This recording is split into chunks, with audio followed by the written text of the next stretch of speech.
শত চেষ্টা করেও নিজের শেষ রক্ষা করতে পারলেন না দক্ষিণ কোরিয়ার প্রেসিডেন্ট ইউন সুক ইয়োল। আজ শনিবার পার্লামেন্টে আইন প্রণেতাদের ভোটে তিনি অভিশংসিত হয়েছেন। বার্তা সংস্থা রয়টার্স এক প্রতিবেদনে এ তথ্য জানিয়েছে।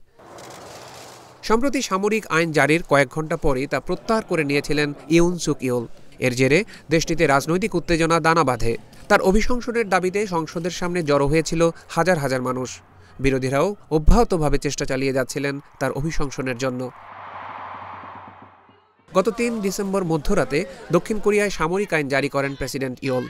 এর মাত্র কয়েক ঘণ্টা পরই এই আইন বাতিল করে দেশটির পার্লামেন্ট। এরপর থেকে ইয়োলের বিরুদ্ধে অভিশংসনের প্রক্রিয়া শুরু করে বিরোধী দলগুলো।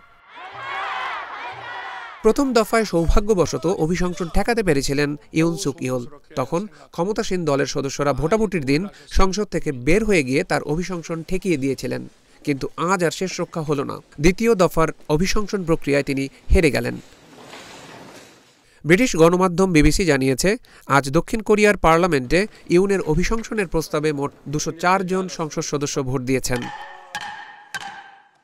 এদিকে বার্তা সংস্থা রয়টার্স জানিয়েছে, প্রধানমন্ত্রী হান ডাক-সু ভারপ্রাপ্ত প্রেসিডেন্টের দায়িত্ব পালন করবেন।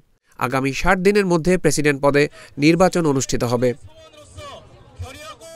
এরই মধ্যে সামরিক আইন ঘোষণার জন্য আলাদাভাবে ফৌজদারি তদন্তের অধীনে রয়েছেন প্রেসিডেন্ট ইয়োল এবং কর্তৃপক্ষ তার বিদেশ ভ্রমণেও নিষেধাজ্ঞা দিয়েছে।